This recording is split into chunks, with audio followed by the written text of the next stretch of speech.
Major funding for KPBS Evening Edition has been made possible in part by Bill Howe Family of Companies, providing San Diego with plumbing, heating, air, restoration, and flood services for over 40 years. Call 1-800-BILL-HOWE or visit BillHowe.com. And by the Conrad Trebas Foundation, Darlene Marcos Shiley, and by the following.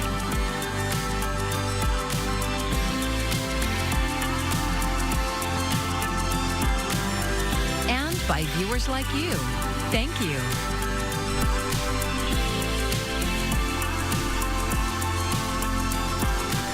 Thank you for joining us. I'm Maya Trabulsi. Nearly a dozen clergy and lay people showed up today at immigration court hearings to lend their support for refugees and asylum seekers. KPBS reporter Alexander Wen says it's part of a new ministry by the Catholic Diocese of San Diego.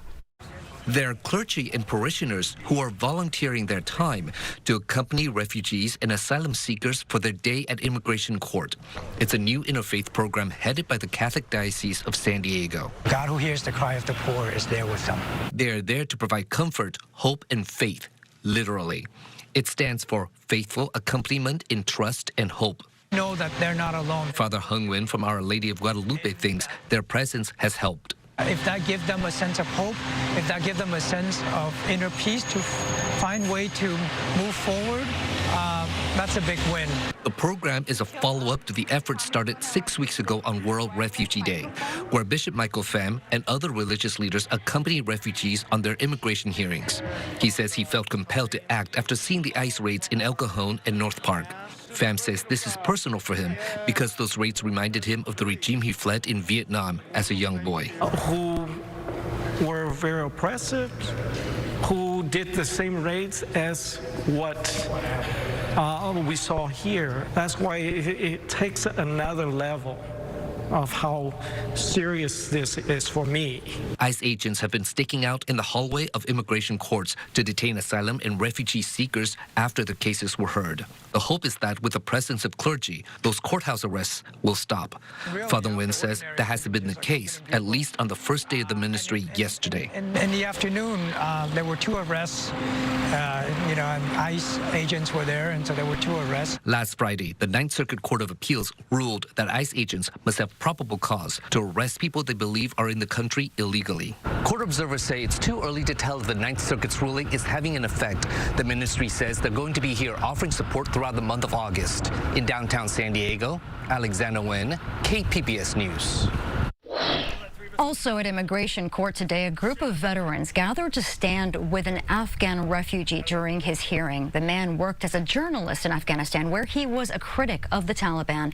Jonathan Liu served with the Marines in Afghanistan as a fire supports officer.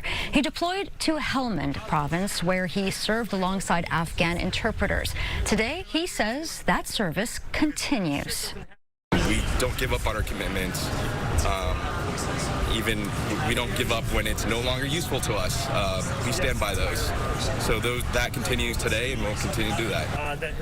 Lou is part of Battle Buddies, an initiative from nonprofits Afghan Evac and Iraq and Afghanistan Veterans of America. The organizations began recruiting veteran volunteers to go to immigration court after a former interpreter was arrested by immigration agents at the federal courthouse in June. Afghan Evac says the former journalist in court today made it home safely.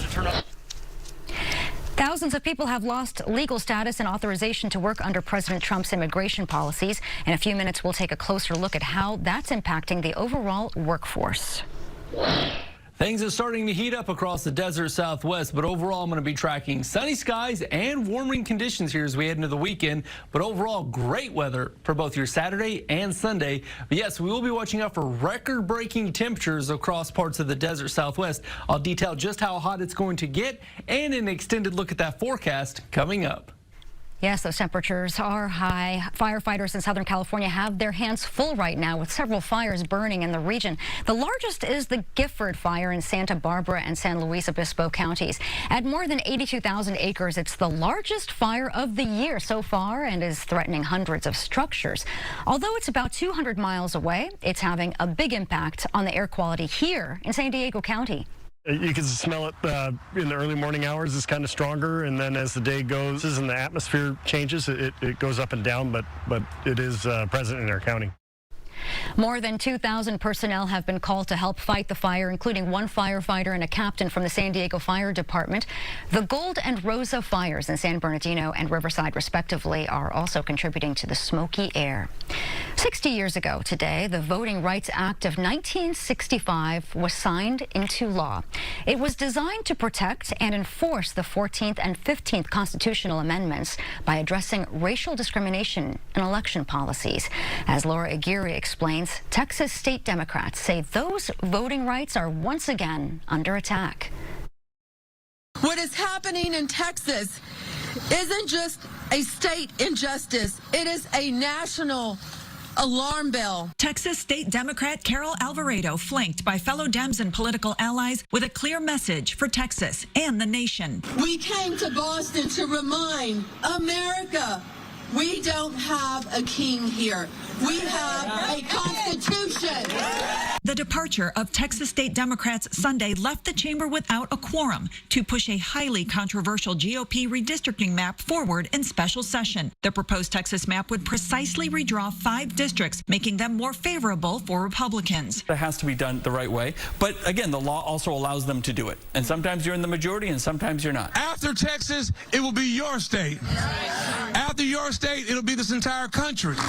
If this fight is lost in Texas, they're coming to Missouri next. Our governor has already said that. Former Texas State Rep Beto O'Rourke has been actively fundraising to support the Texas Democrats. The possibility of free and fair elections going forward, those 56 Texas Democrats are all that stand between that future and where we are right now. Texas Governor Greg Abbott has actively moved to have the state Supreme Court strip one of the key Democrats who left from his seat. And the president signaled Tuesday that federal law enforcement may step in. It almost looks like they've abandoned the state. Should the FBI get involved? Well, they may have to. They may have to. We're here to say that Texas will not go quietly into the night, and neither should you. I'm Laura Aguirre for KPBS News. Through our Public Matters partnership, we're bringing you an ongoing series called In Whose Backyard? It looks at where housing is and isn't being built. For this week's Why It Matters segment, Voice of San Diego reporter Will Huntsberry looks at what cities are meeting their housing goals.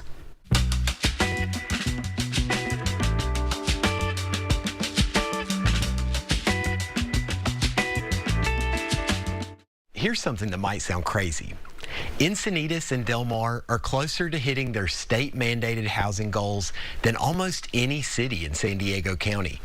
That's especially wild because those two cities tend to fight hard against new housing. Only 5 places in the county are actually on track to meet their housing goals: Encinitas, unincorporated San Diego County, San Marcos, Del Mar, and Chula Vista. But Encinitas is the closest. Now, part of the reason is Encinitas just had an easier goal. Cities with less public transit and less jobs got a smaller share of the county's overall housing goal. But there are other reasons too. In 2022, Attorney General Rob Bonta came after Encinitas for failing to approve an apartment project that included 41 units for people with low income. The project met state laws, Bonta said, and so Encinitas had better approve it. Things like that forced Encinitas to approve far more housing than city leaders really wanted to.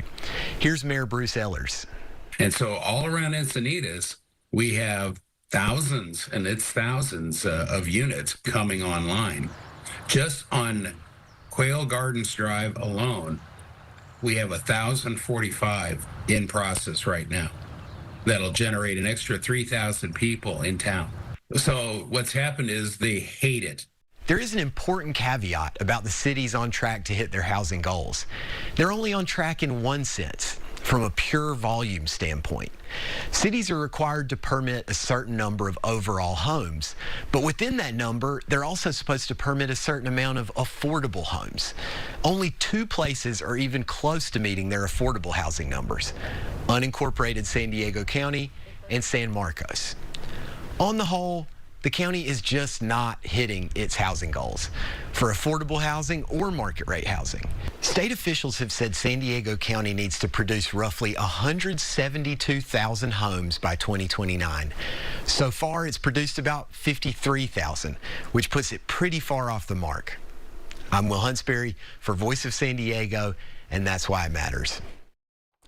And you can find more stories from our housing series and an interactive map on our website. Just go to kpbs.org/whose backyard. Billionaire Elon Musk calls empathy suicidal to Western civilization.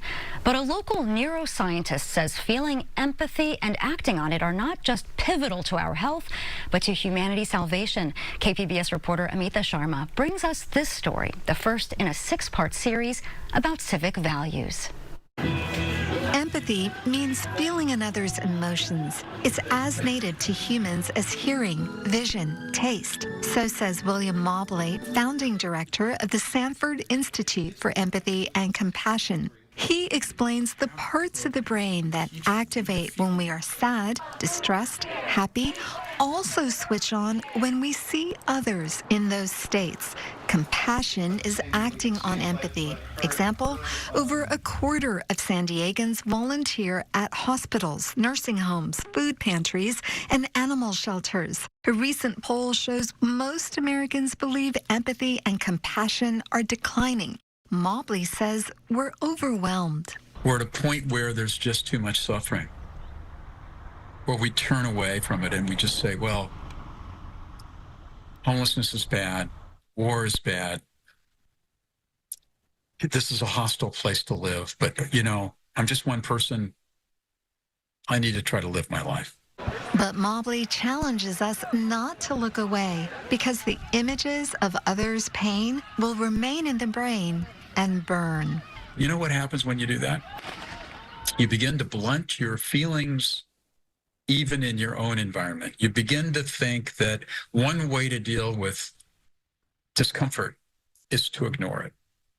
And when you ignore discomfort, you begin to become less of the person that you could be. And you lose opportunity to see the other person and become aware of them and care for them and be compassionate.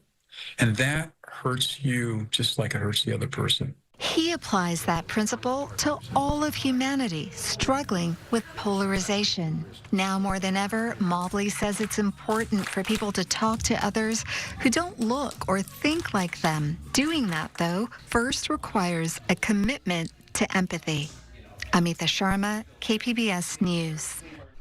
Amita Sharma reporting there, and that was part 2 in a series about civic values. Public Matters is a partnership with KPBS, iNewsSource, and Voice of San Diego. You can see more of our stories at kpbs.org/Public Matters.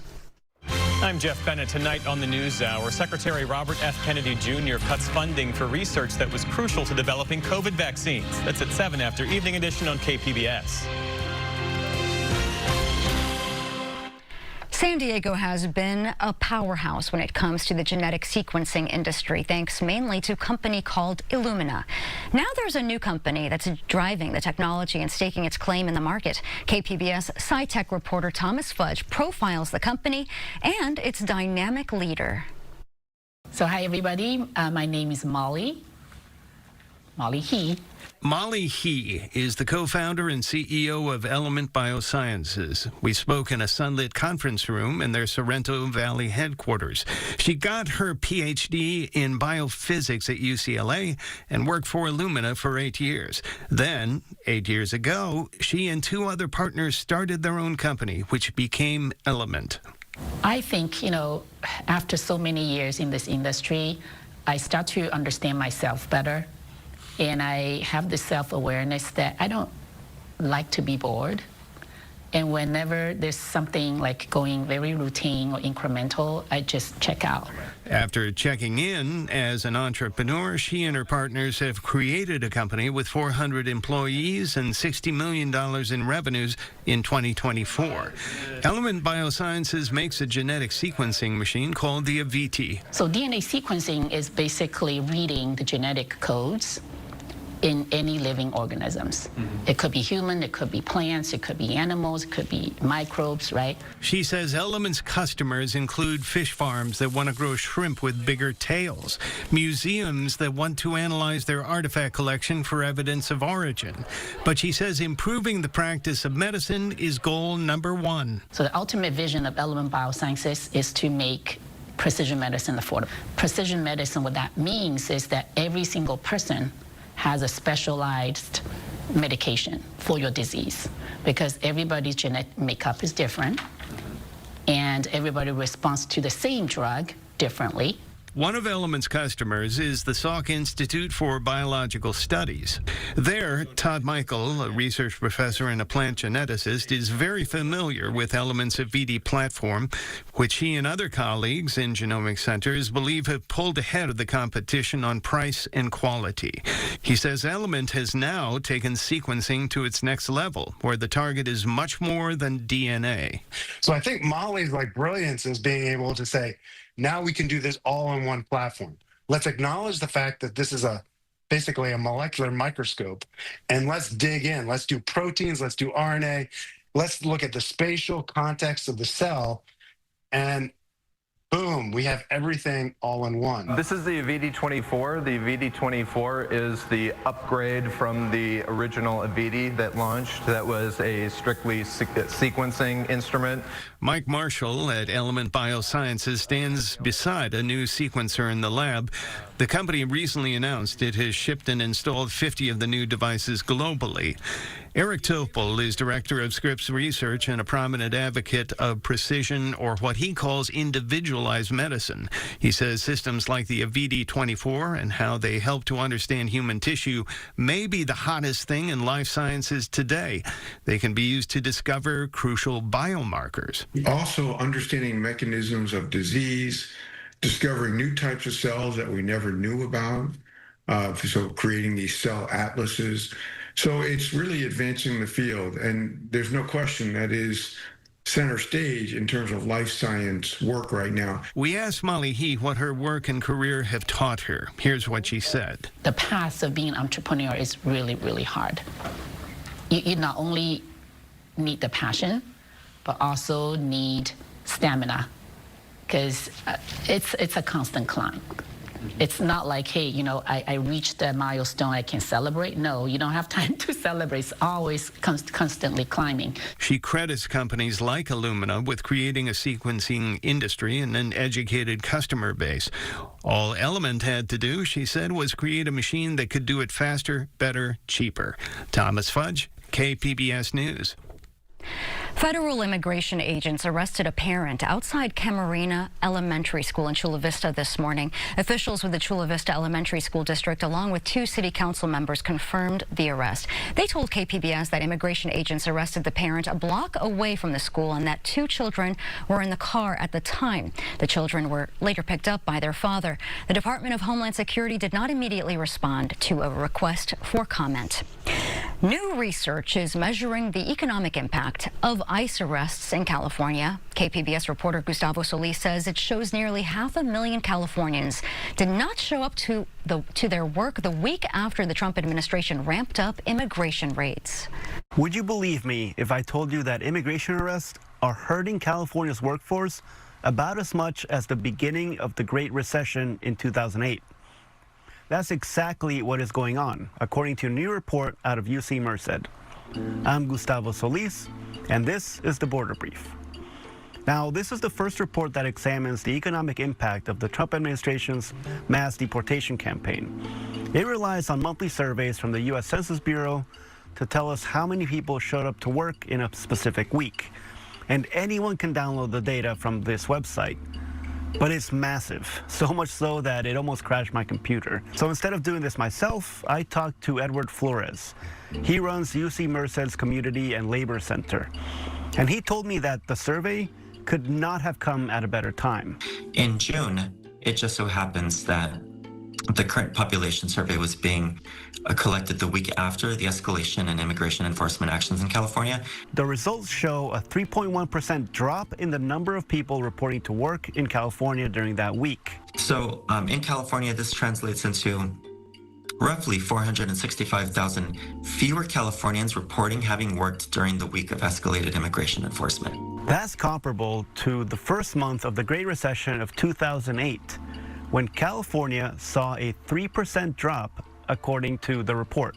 One of the most interesting things about this report is that it contradicts talking points about immigrants taking jobs away from Americans. The data show that when ICE arrests immigrants, the entire workforce, citizens and non-citizens, lose work. Edward told me that this plays out in all sorts of ways. If just one piece of the supply chain is reliant on immigrant labor, like farm workers for instance, removing that piece creates a domino effect on the entire system. If crops are not being harvested, they're not being transported, they're not being stored, they're not being sold. Immigrants being too afraid to shop.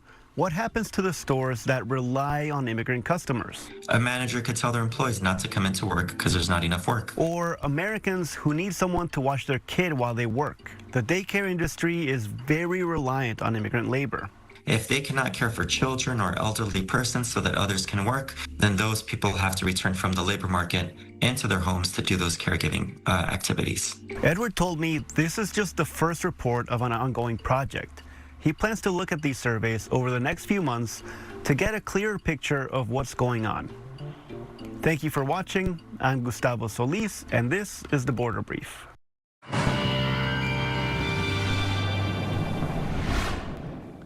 As we head into tonight, I will be tracking low clouds near the coast. So overall, it's going to be a mild start with overnight temperatures primarily in the 60s. We'll see some low 60s up to the north, including right there at 60 degrees tonight for both Oceanside and Camp Pendleton. Future track radar is showing that by early parts of your Thursday morning, for the most part, mostly clear skies, and it's going to stay clear. There will be some showers off to the east, primarily across western parts of Arizona, but overall not going to make much of an attempt here at Southern California. Most of the heavy rainfall will be that monsoon moisture there across parts of New Mexico and the high plains up into Colorado along that I-25 corridor. But overall, as we head throughout the day, we're going to see nice clear skies here for the most part for Southern California. Temperature-wise, though, it's really going to be heating up here, especially across the desert Southwest, the Four Corners especially. Temperature-wise here across Southern California, primarily in the 80s along the coastal areas, but 90s to widespread triple digits here along the interior heading into your Thursday afternoon. In fact, look at some of these areas here across the Southwest that will be within range of tying, if not setting, record high temperatures. Look at Needles in Imperial, California, definitely above the record highs. Phoenix, Tucson, even Denver will be within range of setting record high temperatures here for Thursday afternoon. So widespread heat in the forecast here for your Thursday afternoon. Now across the coast, we'll see temperatures in the mid 80s here for Thursday, but overall temperatures will start to take a little bit of a slide here as we head into the weekend. By Saturday, we'll see partly cloudy skies, overall nice weather with temperatures a mix of upper 70s. And then as you look at the inland forecast, we'll see temperatures in the upper 90s. But once again, temperatures will start to trail off as we head throughout the weekend into early parts of next week. We'll go from the upper 90s on Thursday to the upper 80s by Monday afternoon. And then across the mountains, we'll see temperatures in the 80s, but then we'll see a dip in the temperatures mid 70s for the weekend before we get back to the mid 80s by early parts of next week. And then across the desert, temperatures are going to maintain in the upper 100s to the mid 110s. The start of a new school year is less than a week away for San Diego Unified students, and right now faculty and staff are making their final preparations for the first day of class. Mira Ramanthan is San Diego Unified's 2025 Elementary School Teacher of the Year. She explained to our media partner KGTV how art enhances her students' overall learning experience.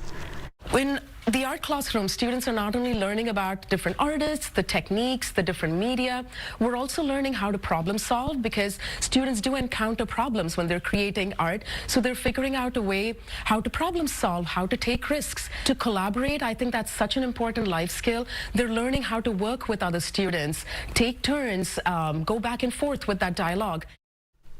The first day of school for San Diego Unified students is Monday, August 11th.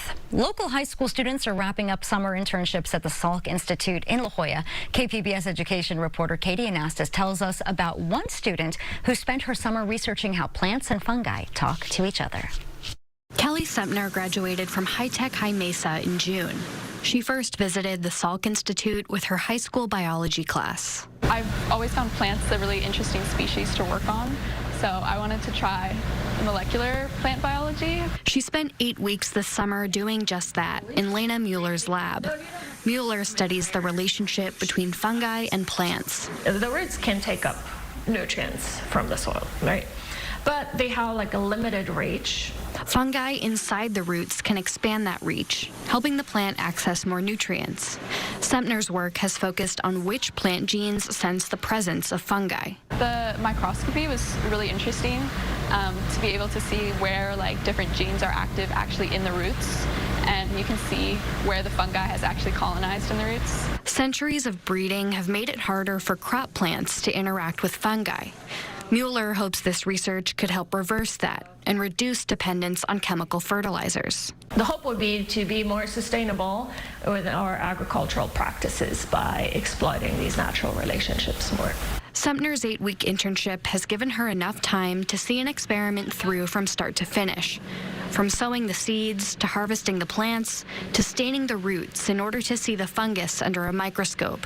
This internship has taught me a lot about what a real research job looks like and what a really strong community can teach you and help you grow. She's one of 13 local high school students who did research at the Salk Institute this summer.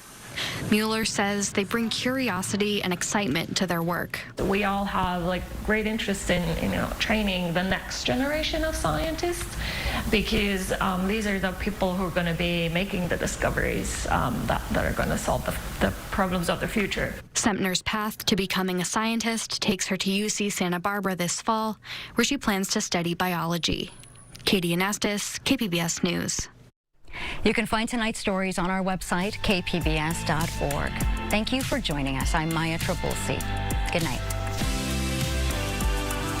Major funding for KPBS Evening Edition has been made possible in part by Bill Howe Family of Companies, providing San Diego with plumbing, heating, air, restoration, and flood services for over 40 years. Call 1-800-BILL-HOWE or visit BillHowe.com. And by the Conrad Prebys Foundation, Darlene Marco Shiley, and by the following.